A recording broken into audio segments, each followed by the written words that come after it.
What's up, boys? Today I'm going to be covering how to air dribble in Rocket League. I'm going to start out with the basics and then move into some advanced tips for the more experienced players, so be sure to stick around until the end. So there's two main ways to start air dribbles, and I'm going to start with the easier of the two, which is ground to air dribbles. The first step to getting this set up is getting the ball slightly in the front of the middle of your roof. If you struggle with this placement, try getting used to holding the ball in that spot consistently before moving on to the next step. Once you have the ball where you want it, you'll need to double jump while slightly holding back on your stick. If you don't hold back, then there's a chance the ball will weigh your car down and your nose will be pointed at the ground. Now that the ball is up in the air and we're pointed up at it, you can start boosting towards it. Feathering your boost will help you to not hit the ball too far away from you in your first touch.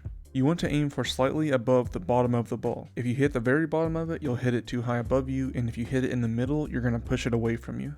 Try to make sure only the middle of your bumper is hitting the ball so you can get the softest touches possible. This is a hard mechanic to learn, so don't get frustrated if you don't learn it straight away. A second option for air dribbles is starting them from the wall. This requires a little bit of setup, so it might be difficult for a beginner to start with. Start by rolling the ball up the wall and following it. While you're following it, try to match its speed as best you can. You want the ball to go slightly above the banner before you drive into it to get the pop. If you have trouble with this setup, try practicing just popping the ball from the wall without worrying about trying to air dribble it. The setup makes or breaks air dribbles, so getting this down will make the learning process so much easier.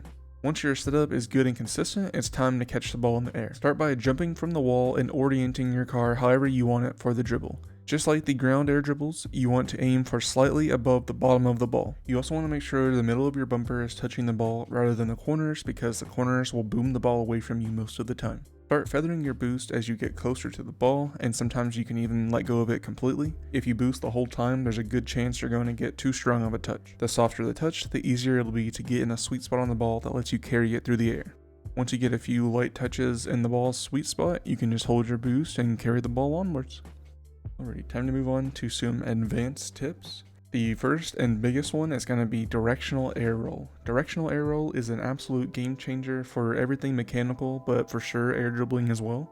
The main reason that this air roll is so good is because you can make very small micro adjustments while on the ball to extend your dribble. Directional air rolls definitely going to take a little bit of time to learn, but I feel like every mechanical player should have at least one bound. I also mentioned not using the corners of your car for air dribbling, but you can use them to get more height on the ball if you notice that you started off too low.